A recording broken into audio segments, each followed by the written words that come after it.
सनातन काल के विराट और असीमित और अद्वितीय और अतुल्य परमेश्वर पिता को धन्यवाद देते हैं कि आज एक बार फिर परमेश्वर पिता ने हम सबको ये विशेष अनुग्रह दिया है कि हम परमेश्वर के वचन के अनुसार लगातार चलने वाले अध्ययन क्रम जो प्रकाशित वाक्य के ऊपर है, उस पर हम चिंतन और मनन करना प्रारंभ किए हुए हैं। और बीते इससे पहले वाले एपिसोड में प्रकाशित वाक्य 19 अध्याय के 11वें पद से हमने परमेश्वर के वचन को एक व्यक्ति के रूप में जाना जो श्वेत घोड़े पर विराजमान होकर के किसी विशेष लक्ष्य के लिए दौड़ रहा है। हम उसे आगे ले जाना चाहते हैं। इससे पहले कि हम आगे ले चलें, हम परमेश्वर से दुआ मांगें कि प्रभु हम पर अपनी दया करे कि हम इन बातों को समझ सकें। स्वर्गीय प्रेमी पिता परमेश्वर, हम आपको धन्यवाद देते हैं, आपकी आराधना करते हैं। सनातन काल के विराट परमेश्वर, आपकी अद्वितीयता और अतुल्यता हमारी बुद्धि पर आने पाए। जो कुछ भी भविष्य में होने वाला है उसका संकेत आपने अपने वचन के अंदर दे रखा है, उसे समझ लेने के लिए अनुग्रह दे दीजिएगा। और यही हमारे विश्वास का आधार है और इससे हमें तसल्ली मिलती है और हमें आइडिया भी कि हम अपने जीवन को किस बाबत में तैयार करें।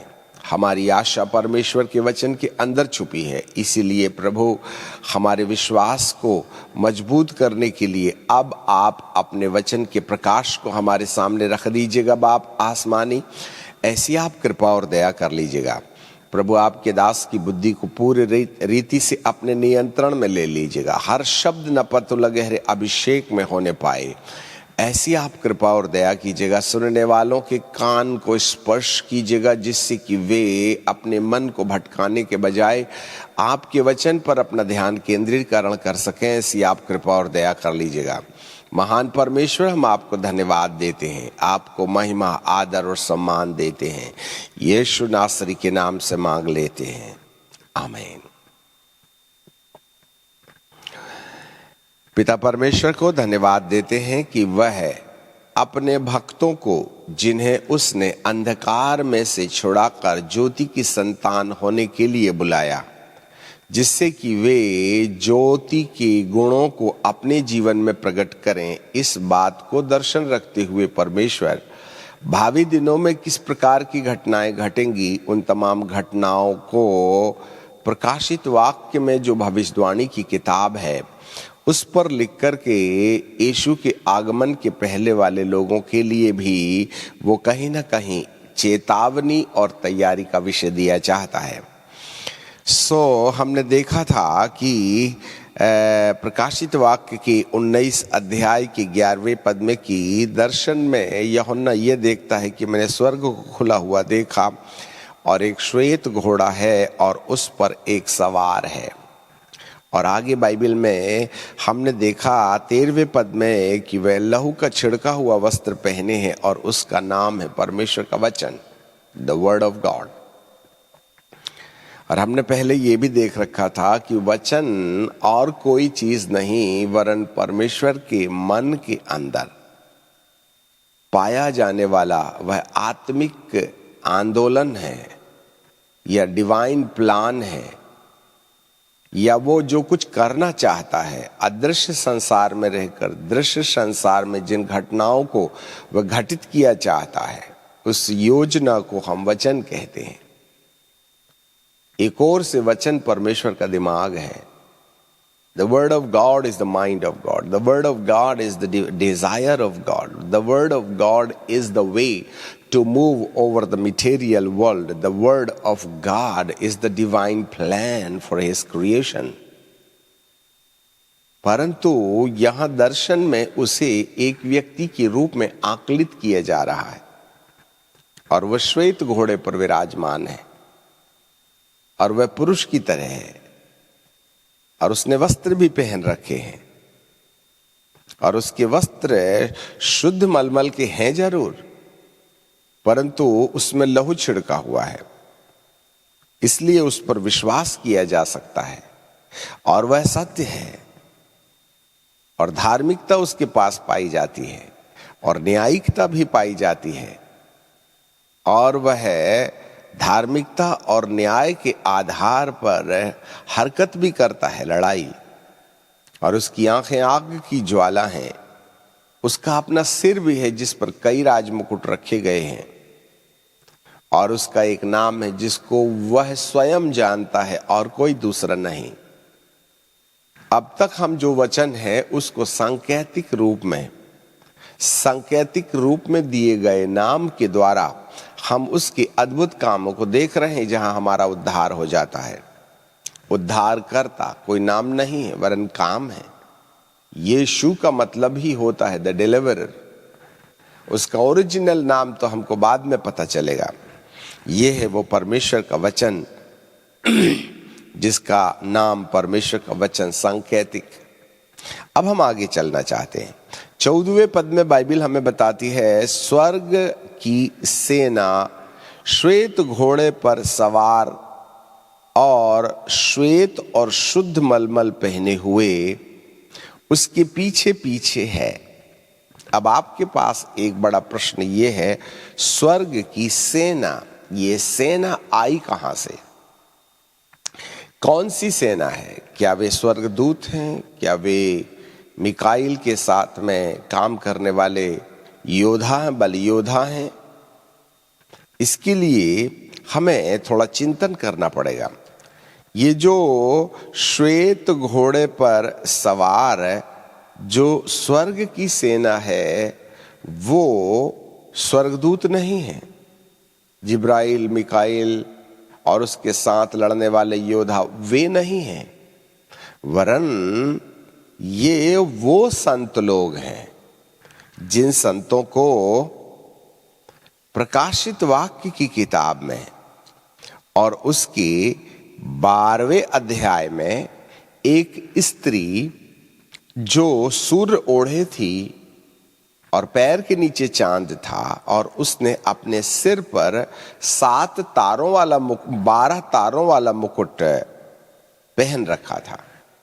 12 तारे बोलने से इब्राहिम से इसहाक और इसहाक से याकूब और याकूब के 12 पुत्र जो 12 गोत्र बने गए, और जो 24 प्राचीन परमेश्वर के सिंहासन के इर्द गिर्द पाए जाते हैं, वे 24 प्राचीन दोनों नियमों में से पुराने नियम से 12 गोत्र के प्रतिनिधि जो भौतिक रीति से परमेश्वर की प्रजा ठहराए गए इब्राहिम के वंशज में पैदा होने के द्वारा। और दूसरा, नए नियम में 12 प्रेरितों के आधार पर यीशु मसीह पर विश्वास करने के द्वारा जो कलीसिया की विश्वव्यापी कलीसिया के सदस्य बन गए, वे लोग 12 तारे धारित स्त्री जिसके सिर में सूर्य है और पैर में चांद है, वर्ल्ड वाइड विश्वासियों का समूह, जिसमें वह CNI, मेथोडिस्ट, जाकोबाइट, मेनोनाइट, पेंटिकॉस्टल, इन सब को नहीं पहचानता। यह परिचय आपको मुबारक हो, परंतु परमेश्वर को इन सब संस्थागत नामों से कोई लेना देना नहीं है। वह संपूर्ण धरती पर रहने वाले यीशु मसीह पर विश्वास करने वाले लोगों का समूह है, और वे जो प्रेरितों ने नींव डाली है। इफिसियों की किताब और उसके 2:20 में बाइबिल कहती है कि प्रेरितों और भविष्यद्वक्ताओं की नींव, the apostolic foundation in the prophetical foundation, प्रेरितों और भविष्यद्वक्ताओं के द्वारा डाली गई नींव के आधार पर बनाई हुई विश्वव्यापी कलीसिया।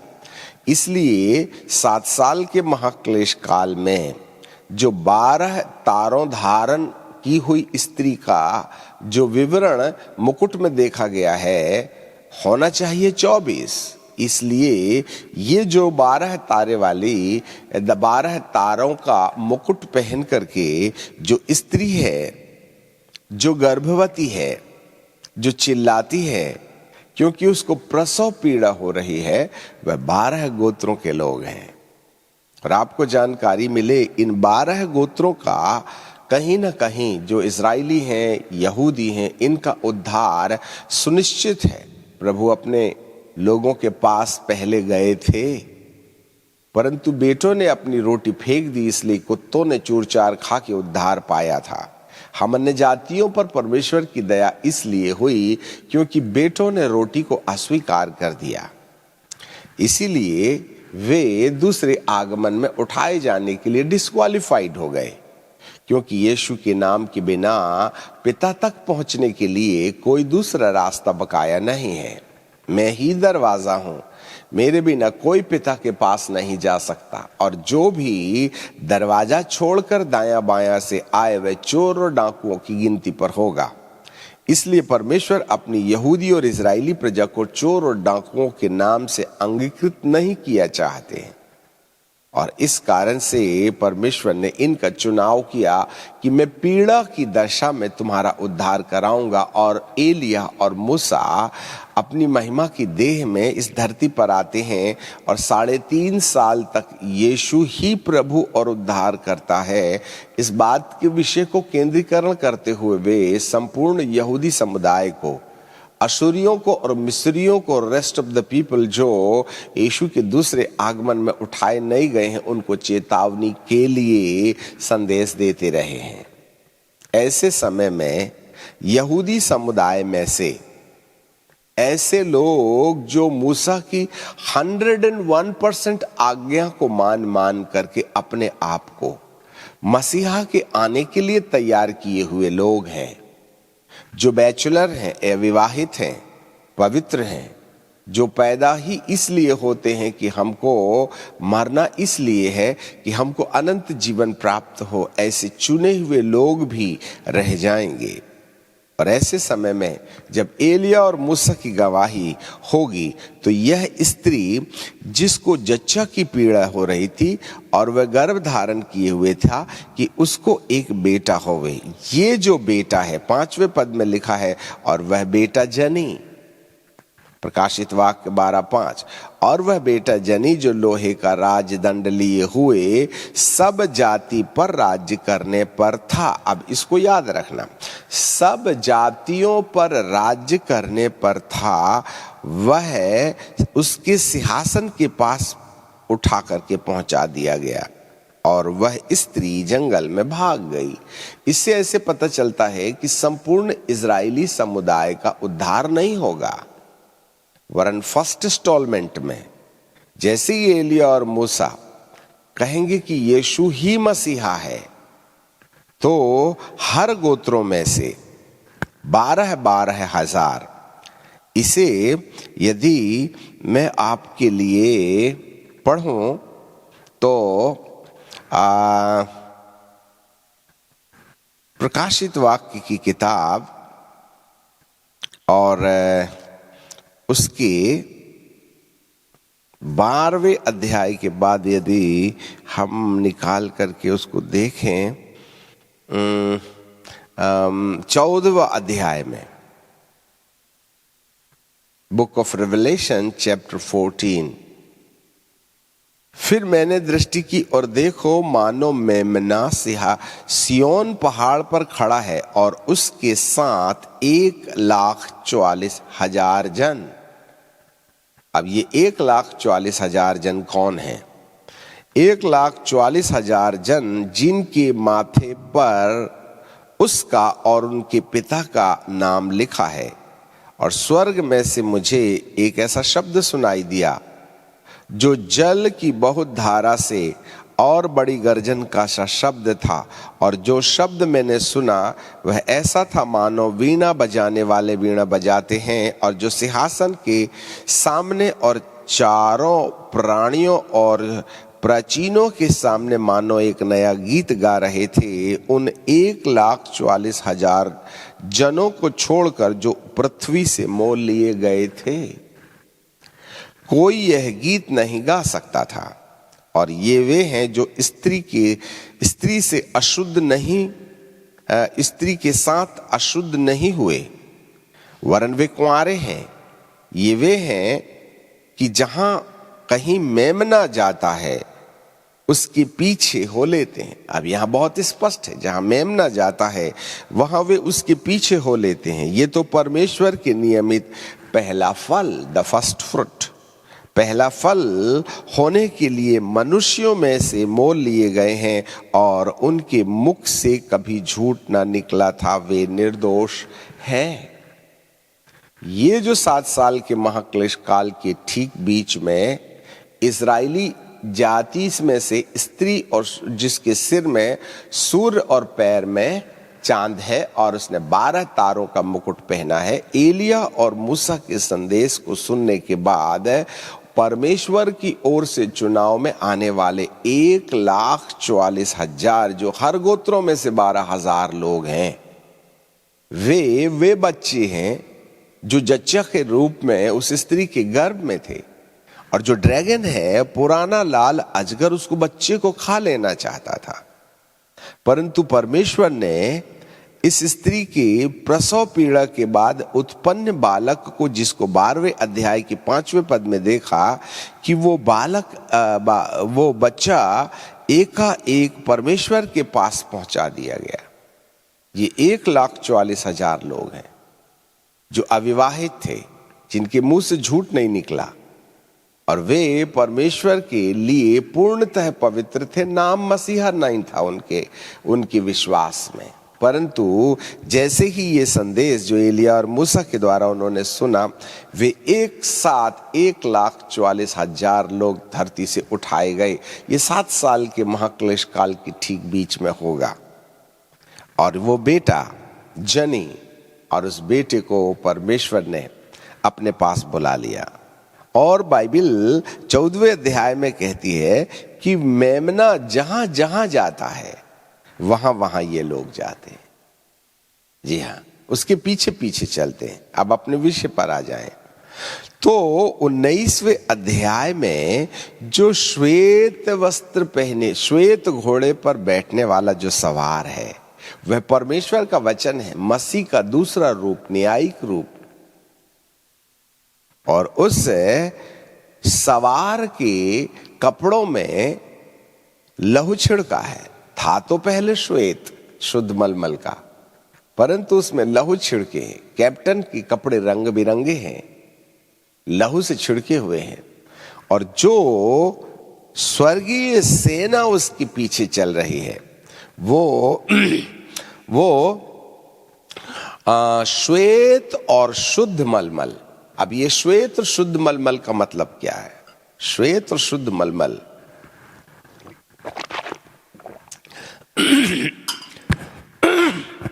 हम बार बार श्वेत और शुद्ध मलमल की कहानी आपके सामने रखते रहे। ये मनुष्य के द्वारा निर्धारित किए गए परमेश्वर के वचन के अनुसार पवित्र आत्मा के अनुग्रह से चलाया जाने वाला वह पवित्र जीवन है, जिसमें परमेश्वर अपने स्वभाव को मनुष्य के जीवन के अंदर डालना चाहता है। यही है शुद्ध मलमल। जी हाँ, और 19 अध्याय के 18वें पद में, 8वें पद में भी हमने देखा था, शुद्ध और चमकदार महीन मलमल जो पहनने का अधिकार दिया गया, क्योंकि यह मलमल का अर्थ है पवित्र लोगों के धर्म अर्थात धार्मिकता के काम है। The attributes of God in the humans life as attitudes. So जो 1,44,000 लोग हैं ना, उन्होंने अपने जीवन की चाल को पवित्र करने के द्वारा अपने लिए शुद्ध मलमल का निर्माण किया है, जो परमेश्वर के अनुग्रह के आधार पर है और वचन के आधार पर है। इसलिए मेमना जहां जहां ये जाता है, वहां वहां ये लोग जाते हैं, और उन्हें अधिकार है कि वो लोहे का राजदंड लिए हुए, लोहे का राजदंड लिए हुए वे राज्य करने की तैयारी में हैं।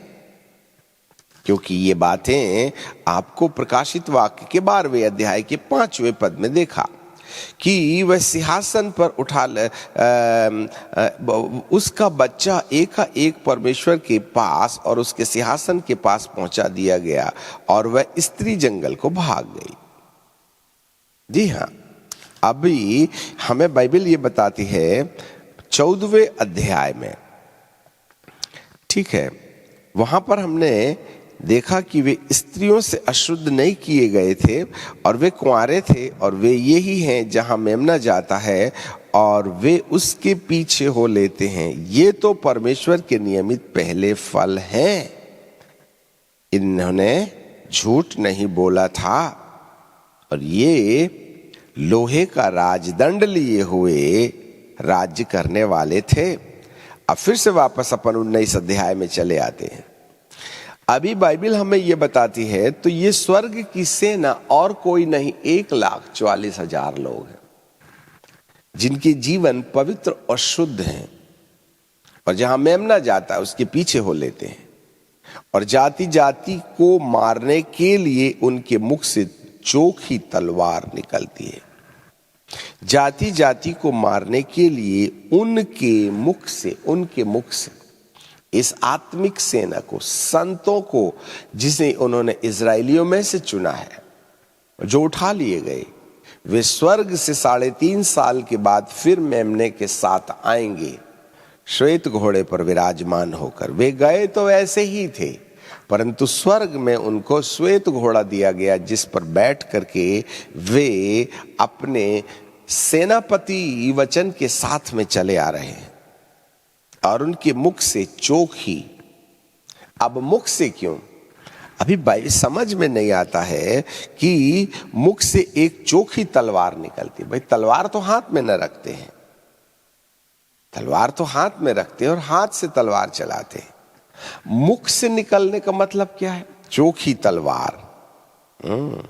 इनके मुख से बोला जाने वाला वचन, द वर्ड ऑफ गॉड, वचन, क्योंकि ये गवाह है। पहला गवाह यीशु मसीह है, जिसकी गवाही एलिया और मूसा भी दे रहे थे, और दूसरे गवाह है ये 1,44,000 लोग हैं जो उठाए जाने के द्वारा उस 7.5 साल के महाक्लेश काल में लोगों के लिए चेतावनी बन बैठे, और वे अब न्याय करने जा रहे हैं। जरा ध्यान से देखिएगा। और ये न्याय के लिए पात्रता कौन रखते हैं? और वह लोहे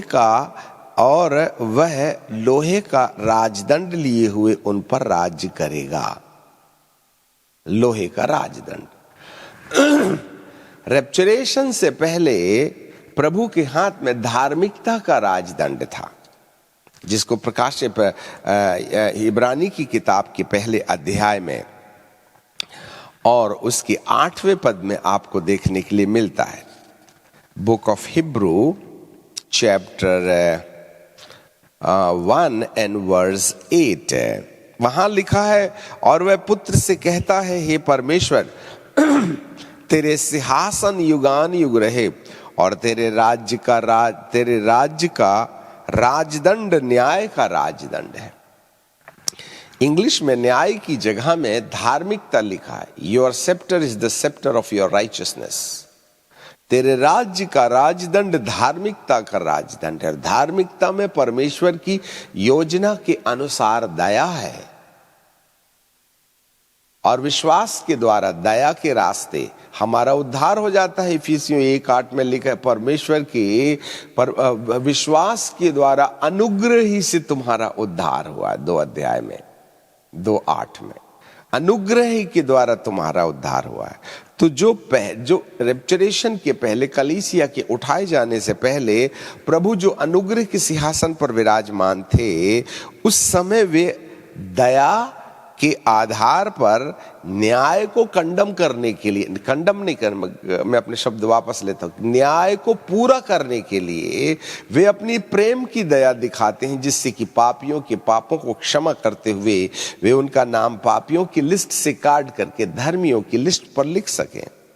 परंतु अब 7 साल के महाक्लेश काल के आखिरी में इस प्रभु यीशु का जो राजदंड है, वह धार्मिकता का राजदंड नहीं है, वरन लोहे का राजदंड है। लोहे का राजदंड। लोहा एक सख्त धातु होती है, एक मजबूत धातु होती है। रोमन साम्राज्य को भी लोहे के समान जोड़ा गया, बिल्कुल कठोर। कुछ इसी तरीके से अब हम प्रभु की कठोरता देख रहे हैं, वचन के अंदर न्यायिकता देख रहे हैं। प्रभु को अब अनुग्रह के सिंहासन से उठ करके अब हम न्याय के सिंहासन पर बैठे वाले रूप में पहचान रहे हैं। वह लोहे का राजदंड लिए हुए उन पर राज्य करेगा। अब ये कैसा वाला राज्य, किन पर राज्य करेगा? आगे चले देखें। और वह सर्वशक्तिमान परमेश्वर के भयानक प्रकोप की जलजलाहट को, परमेश्वर की, सर्वशक्तिमान परमेश्वर की भयानक प्रकोप की जलजलाहट। तो ऐसा सुनने में लगता है कि परमेश्वर अपने प्रकोप को जलजलाहट के रूप में प्रकट करेगा। यह तो कुछ अच्छा नहीं लगता है कि परमेश्वर को भी कोप आ जाए और जलजलाहट आ जाए, परंतु यह परमेश्वर की मजबूरी है। यदि परमेश्वर जलजलाहट को त्याग दे तो उसे परमेश्वर की उपाधि से अलग कर दिया जाएगा, क्योंकि वह अनजस्टिस हो जाएगा, अन्यायी हो जाएगा। जबकि बाइबल का परमेश्वर कहता है यह मैं तो वह तो धर्मी न्यायी है, इज अ राइचियस जज, धार्मी भी है और न्यायी भी है, इसलिए धर्म से लड़ता है, न्याय से लड़ता है। तो क्या परमेश्वर को गुस्सा आएगा क्या? नहीं नहीं नहीं नहीं नहीं नहीं, परमेश्वर को गुस्सा नहीं आएगा।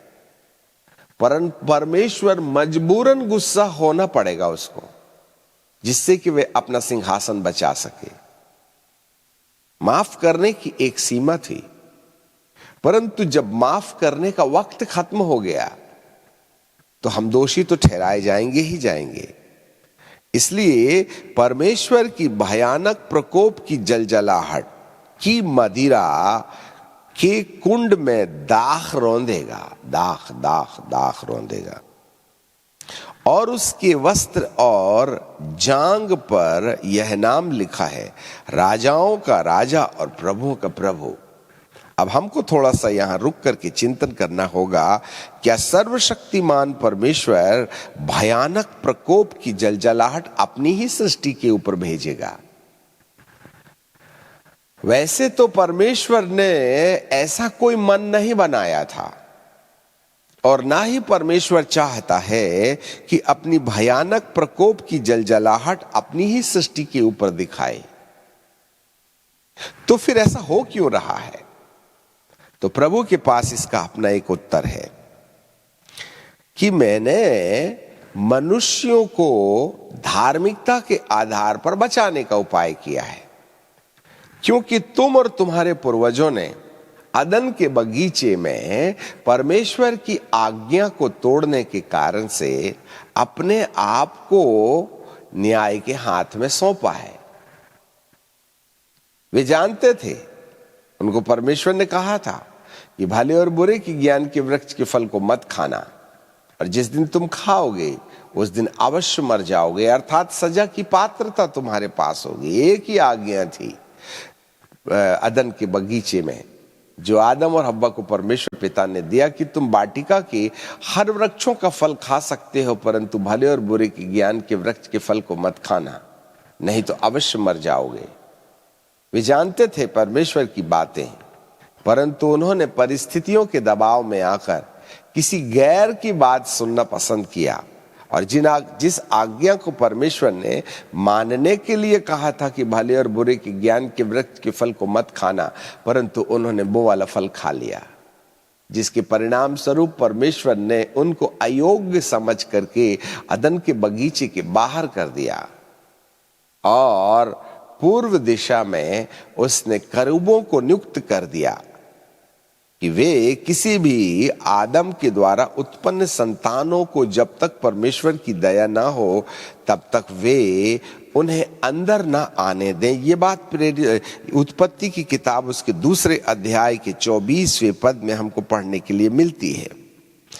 हम बुक ऑफ जेनेसिस चैप्टर, माफ करना 2 नहीं है 3 है, उत्पत्ति की किताब 3 अध्याय 22 पद से।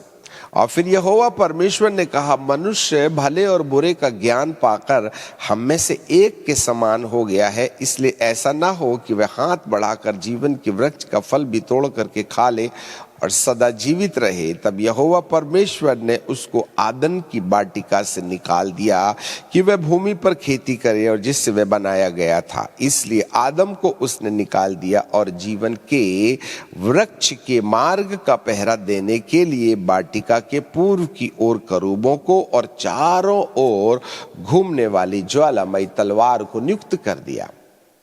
और इस तरीके से अदन के बगीचे के बाहर आदम को निकाले जाने के पश्चात उसने जीवन के मार्ग का पहरा देने के लिए ज्वालामयी तलवारों को, अर्थात वर्ड ऑफ गॉड, ज्वालामयी तलवारों को नियुक्त कर दिया। जी हाँ, कि कोई भी व्यक्ति ना तो अदन के बगीचे के अंदर आ सके और यदि आ भी गया तो वह जीवन के पेड़ के पास न पहुंच पाए। इसलिए ये ज्वालामयी तलवारें लगातार घूम रही हैं। रोटेटेड फ्लेमिंग शोर्ड है, नंबर 1 घूमने वाली, नंबर 2 ज्वालामयी, नंबर 3 तलवार, काटेंगी भी और जलाएंगी भी, इसलिए वो घूम रही हैं। There was no any chance for the human being to have the salvation in their own life. इसलिए 4000 साल तक वो वास्तविक भौतिक बगीचा तो परमेश्वर ने अंतर्धीन कर दिया, परंतु वहां एक भविष्यवाणी छुपा के रख दिया। वदन का बगीचा, उसके अंदर जाना अब मानव के लिए कठिन था। और ये मानव 4000 साल तक, जब तक उद्धारक नहीं आ गया, तब तक अदन के बगीचे के अंदर जाने के रास्ते बंद पड़े हुए थे। इसलिए मूसा की व्यवस्था उनके लिए तलवार का काम करती है। यदि कोई किसी की आंख फोड़े तो उसकी भी आंख फोड़ दी जाए। यदि कोई किसी बैल को मारे और यदि वह मर जाए तो बैल की संति बैल भर दे। यदि कोई किसी को ऐसा मारे कि उसका हाथ टूट जाए तो जिसने हाथ तोड़ा है उसका भी हाथ तोड़ दिया जाए। टिट फॉर टेट, जैसे को तैसा। न्यायिक युग था, वहां क्षमा नहीं थी। एक बार यदि पता चल गया और प्रमाण मिल गया तो दंड निश्चित है। ऐसा हिसाब 4000 साल तक चलते रहा, परंतु ठीक वक्त के पूरे होने पर प्रभु परमेश्वर अपने वचन को देहधारी बनाकर धरती पर भेजते हैं और वही वचन देहधारी हुआ और हमने उसकी ऐसी महिमा देखी जैसे परमेश्वर के इकलौते की। और उसने हम सब को अदन के बगीचे के अंदर प्रवेश करने का एक आसान तरीका बताने के लिए परमेश्वर का वचन लेकर के धरती पर आ गया। यही वह वचन है यही वह प्रभु है, यही वह वचन है जो देहधारी होकर के आया, जिसको हम परमेश्वर के पुत्र के रूप में, मनुष्य के पुत्र के रूप में देखते हैं। और उसके हाथ में जो राजदंड था वह धार्मिकता का राजदंड था। उसने मानव के न्याय को अपने ऊपर ले लिया, जिससे कि आदम के द्वारा किए गए पाप की सजा जो उनकी संतानों पर ट्रांसफर होती रही है, उनके लिए प्रभु अपनी मृत्यु के द्वारा सजा का भुगतान करने के रास्ते उन्हें पापियों में से धर्मी बनाने का उपाय कर सके। जरा देखिएगा, ये सब परमेश्वर की ओर से दया का ट्रीटमेंट है।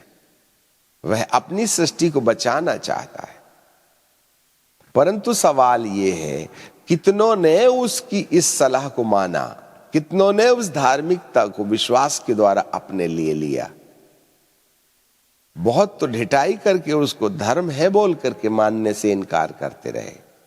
जाना भी तो जैसे विश्वास करना चाहिए वैसे विश्वास नहीं किया। हमें जहां जाना चाहिए था हम नहीं गए, हमने जैसे विश्वास करना चाहिए था हमने ढिठाई की।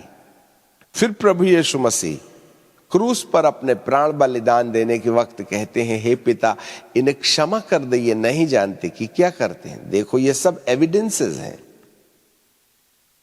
उसने क्षमा किया और जो थे और जो हैं और जो होंगे उन सब के लिए स्वर्गीय स्थानों में आत्मिक आशीषों की संपत्ति इकट्ठा करके रख दी। अब तुम विश्वास और परिश्रम के साथ उस स्वर्गीय स्थानों में रखी आशीषों को पृथ्वी के स्थान पर लाने के लिए उपाय की जरूरत तुम्हारी है। मेरा काम पूरा हुआ, पर तुमने स्वर्गीय स्थानों पर रखी उस उद्धार की संपत्ति को पृथ्वी के स्थानों पर लाने के लिए विश्वास का सहारा नहीं लिया। इसलिए सजा के भुगतान का कारण आप हो ना कि मैं। मैं तो दया बन के तुम्हारे सामने खड़ा था, अकारण मैंने सजाएं भुगती। और केवल ये नहीं किया, वरन मैं मृतकों में से जी उठने के बाद जब पिता के पास गया तो पिता के द्वारा बांधी गई प्रतिज्ञा जिसके अंतर्गत वह पवित्र आत्मा का बपतिस्मा मनुष्य को दिया चाहता है, उसके लिए मैंने 10 दिन तक प्रार्थना की। और पिंतकुस के दिन के वक्त पवित्र परमेश्वर के द्वारा मैंने पवित्र आत्मा लेकर के उन तमाम विश्वासियों के लिए 120 लोगों के ऊपर पहली पहल भेजने के द्वारा संपूर्ण संसार को यह बात बता दी कि अब धरती पर पवित्र आत्मा मनुष्यों के लिए उपलब्ध है। अब तुमने उस पर यकीन नहीं किया तो प्रॉब्लम परमेश्वर का नहीं है, न्याय का भुगतान तो तुम्हें देना पड़ेगा। और आज तो खुलेआम पवित्र आत्मा के विरोध में लोग वीडियो बना करके टीवी में डाल रहे हैं और यूट्यूब में डाल रहे हैं कि पवित्र आत्मा नाम की कोई चीज नहीं है, ये सब शैतान का काम है। तो इनकी तो मति भ्रष्ट हो गई है ना, तो इसका कर्जा क्या प्रभु खुद अपने ऊपर लेगा या इनके ऊपर डालेगा? Be careful. पवित्र आत्मा के विरोध में कही गई बात ना इस लोक में माफ की जाएगी ना आने वाले लोक में माफ की जाएगी। इसलिए ये वचन तुम्हें दोषी ठहराएगा। जो श्वेत घोड़े पर बैठ करके महापुरुष आ रहा है, जिसके सिर में कई राज मुकुट हैं, जिस पर विश्वास किया जा सकता है, जो सत्य है, जो धर्म और न्याय से लड़ाई लड़ता है, जिसके सिर में कई राज मुकुट हैं, जिसकी आंखें आग की ज्वाला है, यही वचन तुम्हारा न्याय करेगा ना। लिखा तो बाइबल में है, पर तुमने तो उसको उल्टा समझा था, यह सुना भी तो समझा नहीं। देखो, न्याय उस समय तक नहीं आएगा जब तक संपूर्ण धरती के अंदर में प्रभु का वचन का प्रचार न कर दिया जाए। और जब संपूर्ण पृथ्वी के अंदर वचन का प्रचार कर दिया जाएगा, जब तब दुनिया का अंत हो जाएगा। तो अब तक 2020 तक धरती के अंदर कौन नहीं जानता है यीशु मसीह? जो नुक्ताचीनी करते हैं वो भी बाइबल पढ़ने के बाद नुक्ताचीनी करते हैं। विद्रोह कर रहे हैं तो बाइबल से ही लेकर के विद्रोह कर रहे हैं। अरे तुम्हारा प्रभु जिसने खुद के प्राण ना बचा पाया, तुम्हारे क्या बचाएगा हमारे डंडे से? अज्ञानता तो सुना होगा ना, पढ़ा होगा ना, तभी ना बाइबल को सुनने और पढ़ने के बाद वे बाइबल के आधार पर विद्रोह कर रहे हैं। ये सब उन्हीं लिस्ट में होंगे, उसमें परमेश्वर का कोई रोल नहीं है। वो तो तुम्हारे लिए उद्धारक बन के आया था, पर आपको समझ में नहीं आए तो भुगतान तो तुमको देना ना पड़ेगा। इसलिए जलजलाहट परमेश्वर की नहीं है, जलजलाहट तुमने कमाया है, जलजलाहट तुम्हारी मजदूरी है। खुदा को हमने, परमेश्वर को हमने मजबूर किया है कि तू जलजलाहट से भर जा, हमारा न्याय कर, क्योंकि हम तेरे वचन को ठुकरा रहे हैं, हम तेरे उद्धार को नहीं पहचान रहे हैं, हम तेरे पवित्र आत्मा का अपमान कर रहे हैं, हम तेरे पवित्र आत्मा के द्वारा जो जीवन परिवर्तन की दया दी गई है हम उसको नहीं मानेंगे। हम बीड़ी पिएंगे, बपतिस्मा लेकर के भी चोरी करेंगे, बपतिस्मा लेकर के भी झूठ बोलेंगे, शादी के पहले हम वैसा करेंगे जैसा पति पत्नी शादी के बाद करते हैं। अरे पापियों, खुदा की जलजलाहट तो तुमने कमाई है, उसको दोष मत दो कि वह अपनी सृष्टि के ऊपर में जलजलाहट भेजेगा। ये जलजलाहट तुम्हारे कर्मों का इनाम है, तुम्हारी मजदूरी है। क्योंकि वक्त जब था ना, तो हम परमेश्वर की दया को नहीं पहचाने, ठुकरा दिए, सत्य की प्रेम का हमने बहिष्कार किया है। अब यदि सेना तुम्हारे सामने मुंह से अग्ज्वालामयी तलवार लेकर के खड़ी है, तो इसमें परमेश्वर की जलजलाहट का कोई काम नहीं है, यह उसकी मजबूरी है। जी हां, यहूदी लोगों के लिए प्रभु यीशु मसीह पहले अपने लोगों के पास गया। बेटों की रोटी कुत्तों को नहीं देते। प्रभु ने अपने चेलों को कहा कि केवल यहूदी समुदाय के पास जाना और सुसमाचार सुनाना मेरा नाम का। प्रभु यीशु मसीह भी सबसे पहले मंदिर में गए और उन्होंने सुसमाचार सुनाना शुरू किया। वे सिनेगोग में जाते रहे, जहां यहूदी समुदाय की आराधना की जाती है। सिनेगोग में जाकर के उन्होंने परमेश्वर का वचन सुना, परंतु लोगों ने धक्का मार मार के उसको पहाड़ पर ले गया कि उसको नीचे गिरा दे, परंतु यीशु उनके सामने से भाग गया। बेटों ने ठुकरा दिया रोटी। वे परमेश्वर के द्वारा दी गई प्रतिज्ञा के आधार पर उसके चुनाव के अंतर्गत आते हैं और यह उसकी मजबूरी है। और यही कारण है कि जब उन्होंने प्रभु यीशु मसीह को क्रूस पर लटकाने के लिए इन्हीं धर्म के ठेकेदारों ने बात किया, तो उन्होंने ये भी मांग लिया कि इसकी सजा हम पर और हमारी संतानों पर होवे, जिसके कारण से यहूदी समुदाय के तमाम लोगों के लिए दरवाजा उद्धार का उन पूर्वजों ने बंद कर दिया कि इसकी सजा हम पर और हमारी संतानों पर हो, परंतु इसको क्रूस पर तो लटकाना पड़ेगा। देखिए, वैसे भी प्रभु को क्रूस पर लटकना था, परंतु आप लटकाने की डिमांड क्यों कर रहे हैं? हाय उस पर जिसके द्वारा यीशु मसीह की मृत्यु के फरमान निकाले गए। मेरे प्रियो, ये उनकी अज्ञानता थी, इसलिए उन्होंने न्याय कमाया है और पूर्वजों के द्वारा परमेश्वर के सन्मुख ये आवाज पहुंचाई गई कि इसकी सजा हम पर और हमारी संतानों पर पड़े। और आपको जानकारी मिले, इस कारण से 70वीं एडी में यरूशलेम का वो मंदिर उजाड़ दिया गया और धीरे धीरे संपूर्ण इजरायली अस्तित्व इजराइल से अर्थात यरूशलेम से समाप्त हो गया और यहूदी संपूर्ण धरती पर फैल गए और उनका वजूद खत्म हो गया, क्योंकि परमेश्वर की जलजलाहट उन्होंने कमाई थी, ना कि परमेश्वर ने किया था। 1947 में फिर परमेश्वर ने अपने वचन को याद करते हुए उन्हें अपना देश दे दिया, परंतु उसके बावजूद भी वे मूसा की व्यवस्था पर तो कायम रहे, परंतु मूसा की व्यवस्था को पूरा करने वाले प्रभु यीशु मसीह पर विश्वास नहीं किया। 70 साल पूरे हुए, यहूदी समुदाय ने यीशु को नहीं जाना। वे परमेश्वर के द्वारा भौतिक प्रजा के रूप में जाने जाने, पहचाने जाने और चुन लिए जाने के कारण महफूज हैं, याद रखिएगा, विश्वास के आधार पर नहीं। इसलिए यीशु जब आएंगे तो इनको छोड़ जाएंगे, क्योंकि उन्होंने यीशु नाम का अंगीकार नहीं किया। यीशु को नहीं मानने वाला एक भी यहूदी और इजरायली यीशु के दूसरे आगमन में ऊपर नहीं उठाया जाएगा, याद रखिएगा।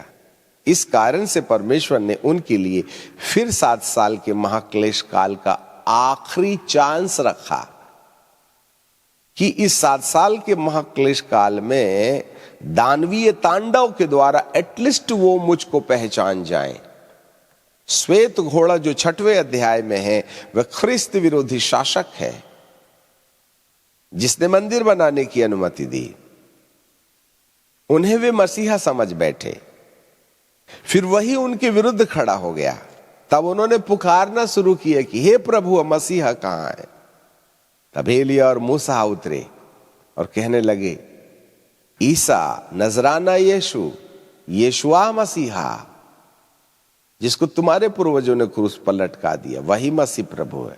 यह संदेश तो पतरस ने भी दिया था पिंतकुस्त के दिन जब 3000 लोगों का बपतिस्मा हुआ था।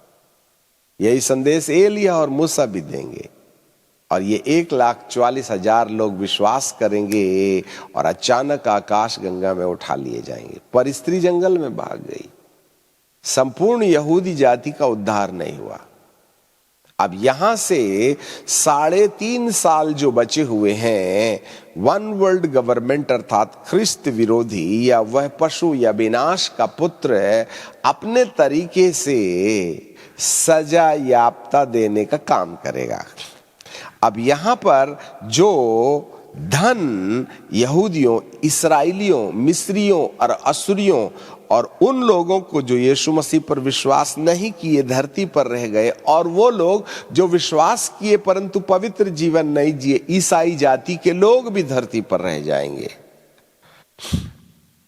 जी हां, तब 3.5 साल के काल में जो विपत्तियां आएंगी उसमें लास्ट चांस, जैसे हम जब कभी हवाई यात्रा में हम हवाई जहाज में यात्रा करते हैं तो कुछ पैसेंजर्स पीछे रह जाते हैं, तो उन्हें वार्निंग दी जाती है, फलाना फलाना व्यक्ति तत्काल काउंटर में या फिर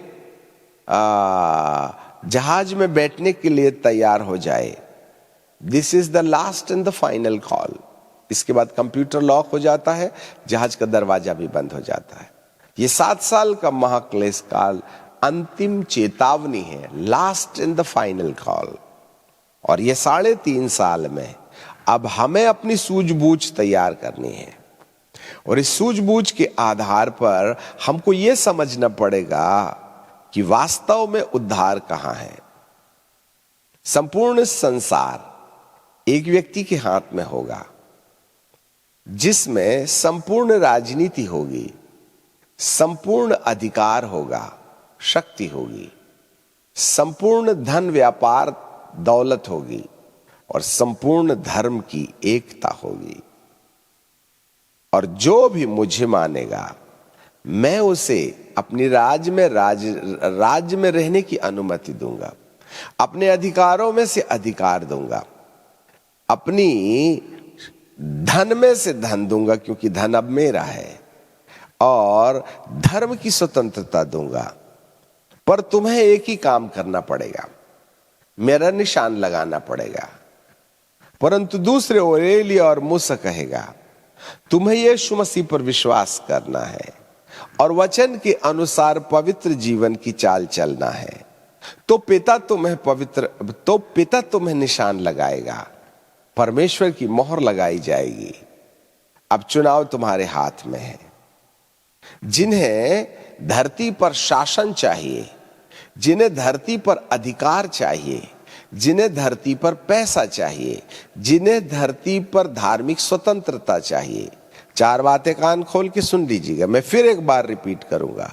जिन्हें धरती पर राज्य चाहिए, जिन्हें धरती पर अधिकार चाहिए, जिन्हें धरती पर धन चाहिए, जिन्हें धरती पर धार्मिक स्वतंत्रता चाहिए, वे इस पशु के पक्ष में आ जाएंगे और वह उनको निशान दे देगा। अब जो परमेश्वर की ओर आना चाहते हैं, उन्हें यीशु मसीह पर विश्वास करना होगा और उन्हें परमेश्वर के पवित्र वचन के अनुसार पवित्र जीवन जीना होगा। इसके लिए उन्हें राज्य से वंचित किया जाएगा, अधिकार से वंचित किया जाएगा, धन से वंचित किया जाएगा, धार्मिक स्वतंत्रता से वंचित किया जाएगा, और इन 4 चीजों को इन लोगों के साथ बहिष्कृत किया जाएगा, जिससे कि वे पीड़ा में पड़ेंगे। और इसी 4 बातों को डिनाय करके कष्ट से मरने के समय तक, प्राण देने तक विश्वास योग्य होने का प्रमाण रखने वाला व्यक्ति परमेश्वर की ओर से मोहर लगाया जाएगा। और परमेश्वर उन्हें यदि ये मर भी जाएं तो शहीदों की लिस्ट पर डाल देंगे। परंतु जिन लोगों ने एलिया और मूसा की बात की सलाह नहीं मानी, चाहे वह यहूदी हो, चाहे वह इस्माइली हो, चाहे वह मिस्री हो, चाहे वह अन्य जाति हो, चाहे वे विश्वासी हो जो यीशु मसीह को मानते थे और छोड़ दिए गए हो, लिसन मी केयरफुली। और जो इन 4 चीजों को महत्व देते हुए विश्वव्यापी एकल सरकार के प्रति सम्मिट होकर के उसका निशान ले लेंगे, वो विनाश के पुत्र के पक्ष में वोट देने लगेंगे। ऐसे लोगों को ही परमेश्वर इन 4 चीजों के आधार पर कि वो मेरे हैं या संसार के हैं, और जिन लोगों ने उस पशु की पूजा की, पशु की मूरत की पूजा की, पशु का अंक अपने ऊपर में ले लिया, केवल उन्हीं के ऊपर ये जलजलाहट आएगी। अब आपको हम यहां समझना चाहिए, वह किसी जाति को जो उसने खुद बनाया है अपनी जलजलाहट नहीं दिखाएगा। यहां पर बाइबल कहती है कि परमेश्वर का प्रकोप और जलजलाहट की मदिरा के कुंड में दाख को रौंदेगा। ये परमेश्वर की मनसा नहीं है, वरन भारी मन से अब तक परमेश्वर ने उनके प्राणों को बचाने के लिए जो उपाय किया, परंतु उन्होंने ढिठाई करके उसको नहीं माना और उसको बहिष्कृत करते रहे। फिर भी 7 साल के महाक्लेश काल का वक्त दिया, फिर भी वो नहीं माने। ऐसे समय में वे कहीं ना कहीं उस पशु की और उस विनाश के पुत्र की पूजा करने में लग पड़े। इस कारण से उनके द्वारा कमाया गया न्याय ये परमेश्वर की जलजलाहट बन जाती है। उसका दिल रो रहा है, याद रखिएगा। वह क्रोध में उनको जलाने का नाटक कर रहा है, परंतु यह उसकी मनसा नहीं है, तुम्हारा कमाया हुआ धन है। इसलिए मेरे परमेश्वर को प्रकोप लाने वाला परमेश्वर न कहो, उसे जलजलाहट रखने वाला परमेश्वर न कहो।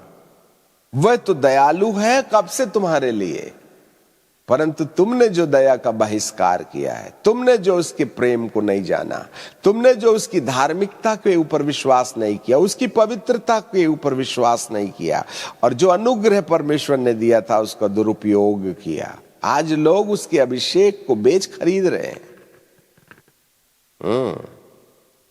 परमेश्वर का राज्य कम, अपना राज्य ज्यादा बना रहे हैं। माई किंगडम, माई मिनिस्ट्री, मेरी हीलिंग मिनिस्ट्री है। मेरी, तुम्हारी कहां से आ गई? पापा ने रजिस्टर किया था तुमको। उसने, परमेश्वर ने अपनी दया से जो वरदान दिया उसमें तुमने मेरा नाम कैसे लगा दे? दिस इज द अमकी मिनिस्ट्री, ढमकी मिनिस्ट्री। मेरे प्रियो, ये जलजलाहट परमेश्वर की आपने पैदा किया है अनुग्रह को ठुकराने के द्वारा। वो होने वाला नहीं था जलजलाहट में, वो न्याय करने वाला नहीं था, वो तो बचाने वाला परमेश्वर है। हालेलुया। परमेश्वर को समझिए, उसके क्रोध को आपने जन्म दिया है। मेरे प्रियो, आपके कर्मों ने सजा, आपके कर्मों ने परमेश्वर को जलजलाहट करने में दबाव दिया है। वह आंसू बहा के जलजलाहट दिखा रहा है, क्योंकि आखिर सृष्टि तो परमेश्वर की ना है। वो खुद ही नरक भेजेगा, यह उसकी मजबूरी है तुम्हारे कर्मों के कारण से। लोहे का राजदंड, लोहे के समान सख्त रीति से वह किसी को बर्दाश्त नहीं करेगा। अब ये सब कुछ कब हो रहा है मालूम है? 19 अध्याय में, अर्थात 7 साल का महाक्लेश काल का आखिरी वक्त हो गया, बाबुल को ढा देने के वक्त। ये सब कुछ बाबुल के ढा देने की प्रक्रिया है। जी हां, जिन लोगों ने परमेश्वर के सत्य को स्वीकार नहीं किया है, वो बड़ा बाबुल गिरा दिया गया, क्योंकि तुमने उस बाबुल के लिए, पद के लिए, राज्य के लिए, अधिकार के लिए, धन के लिए और स्वतंत्रता के लिए अपना समर्पण किया है। इस कारण से अब तुम्हें परमेश्वर की जलजलाहट को, जो हमने ही उत्पन्न किया है, उसका सामना करना पड़ेगा। और उसके वस्त्र और जांग पर यह नाम लिखा है, राजाओं का राजा, प्रभुओं का प्रभु। धरती से संपूर्ण अधर्म को मिटाने का कार्यक्रम इसी लोहे के राजदंड के द्वारा होगा, और वह और कोई नहीं, श्वेत घोड़े पर विराजमान एक पुरुष जिसके वस्त्र लहू से छिड़के हुए हैं, जो विश्वास योग्य और सत्य और न्याय और धार्मिकता से लड़ता है, जिसकी आंखें आग की ज्वाला है, जिसके सिर में कई राज मुकुट हैं।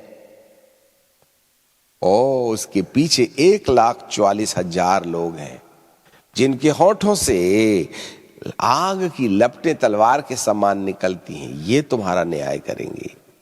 They are going to judge for you because you have rejected the divine plan of God for your personal salvation.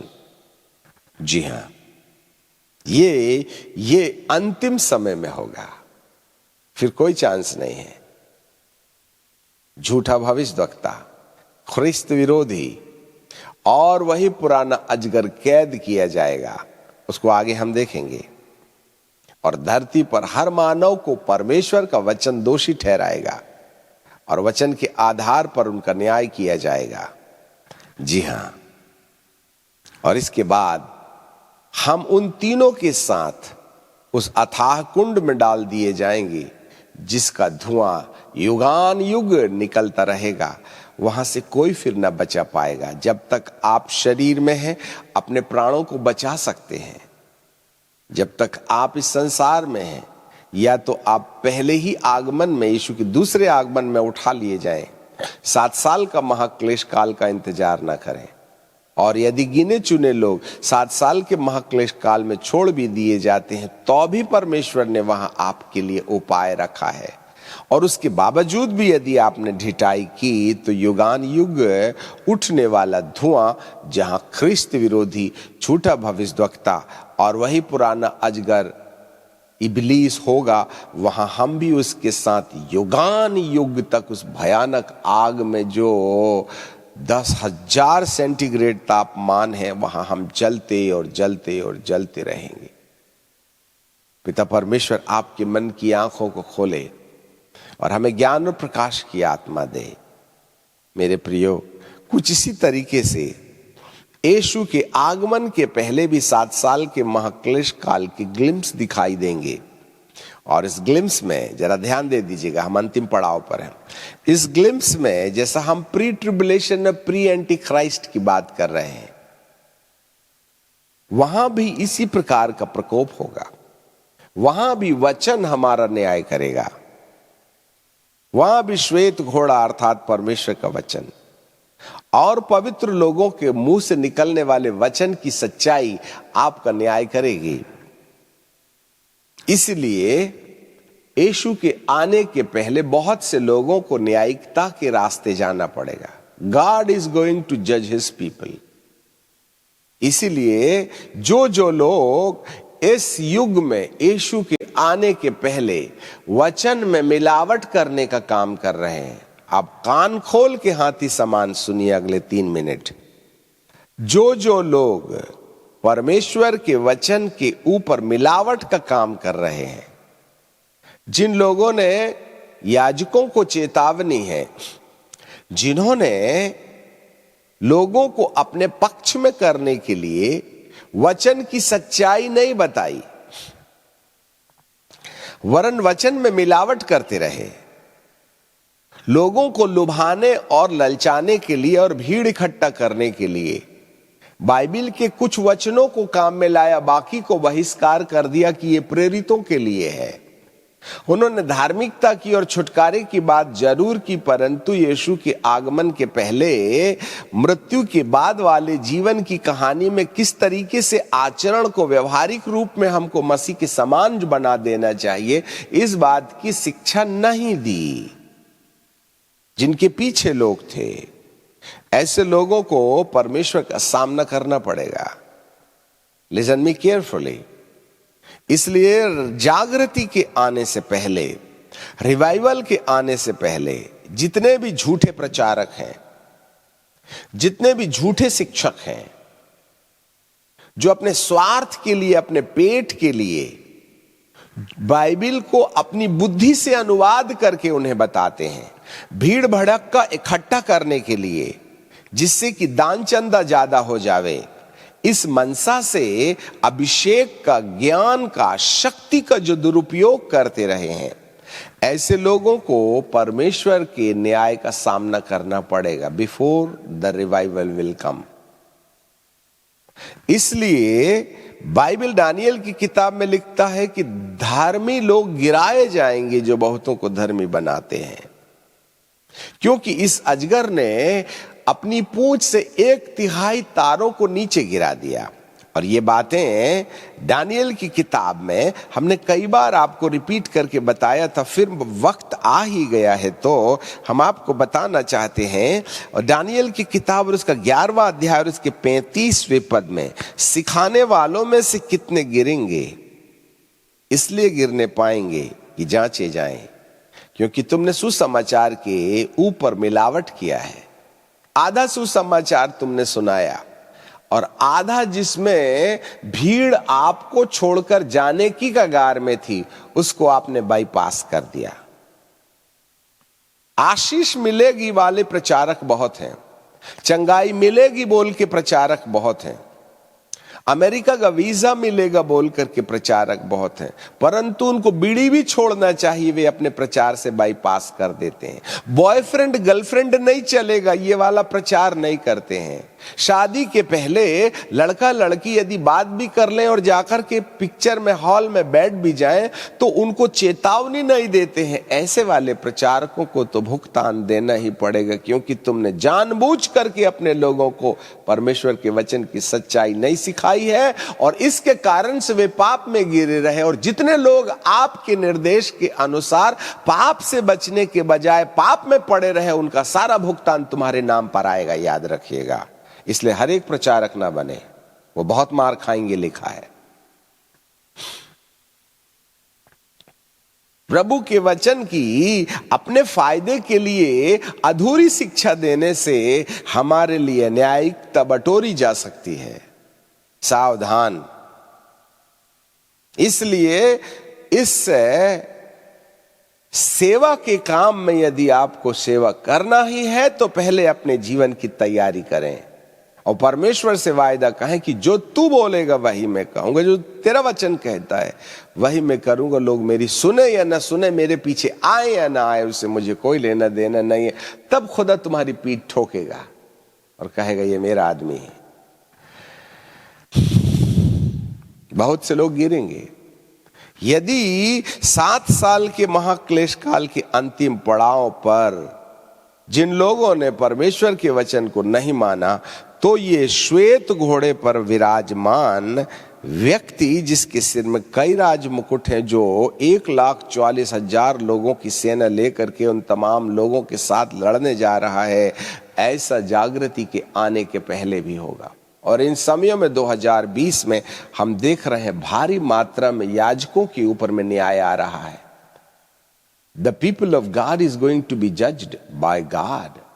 कई तो धरती को प्यारे हो गए, कई वासना में गिर गए, कोई लोभ लालच में, बिलाम की आत्मा और इजबेल की आत्मा में गिर पड़े। बहुत सी कलीसियाएं बंद हो गई, बहुत से लोग सेवा छोड़ के चले गए, क्योंकि वे सेवा तो पेट के लिए ही ना कर रहे थे। जब पेट का इंतजाम ही खत्म हो गया तो सेवा कौन करेगा। मैं एक बार और फिर कहना चाहते हैं, यदि आप तकनीकीवाद के आधार पर पेट को माध्यम बना के सेवा कर रहे हैं तो आपके लिए समस्या ज्यादा दूर नहीं है। निष्पक्ष भाव से अपने प्रभु की खिदमत में लगे रहें। यस, तुम्हें जो प्रभु कह रहे हैं वह कह दो, भले ही लोग तुम्हें बुरा कहें, इससे कोई फर्क नहीं पड़ता। एटलीस्ट तुम परमेश्वर के पक्ष में होने के कारण अनंत जीवन का धन तो इकट्ठा कर सकोगे। मिलावट क्यों करते हो वचन के ऊपर में। Stop to establish your own kingdom, stop to do the ministry for your belly. वचन की सच्चाई बताएं। वक्त आ गया है, लोगों को यीशु के दूसरे आगमन के लिए तैयार किया जाना चाहिए। पिता परमेश्वर हमारे मन की आंखें खोले। यदि वह 7 साल के अंतिम पड़ाव पर लोहे का राजदंड लेकर के परमेश्वर के क्रोध की मदिरा को रौंदेगा, तो यीशु मसीह के दूसरे आगमन के पहले भी संसारवाद का भी और मसीहीवाद का भी न्याय जरूर होगा। पहले मसीहियों का न्याय होगा एंड देन फिर अन्य जातियों का न्याय होगा। वो मारने का काम मेरे ही पवित्र स्थान से शुरू करो। और उन्होंने याजकों से मारने का काम शुरू किए जिनके माथे पर परमेश्वर की मोहर नहीं लगी थी। इसलिए आओ हम परमेश्वर के पुत्र यीशु मसीह पर विश्वास करके और उसके वचन के अनुसार पवित्र आत्मा की सहायता से एक ऐसे जीवन का निर्माण करें जो यीशु मसीह से मिलता जुलता है। ऐसे समय में आप परमेश्वर की परमेश्वरत्वता के द्वारा कहीं ना कहीं मोहरित किए जाएंगे, आपको मोहर लगाई जाएगी। और जिनके माथे पर परमेश्वर की मोहर नहीं होगी वे पशु की पूजा करेंगे। लगा लो मोहर परमेश्वर की। ना मात्र यीशु मसीह पर विश्वास करो, वरन पवित्र आत्मा की खोज करो।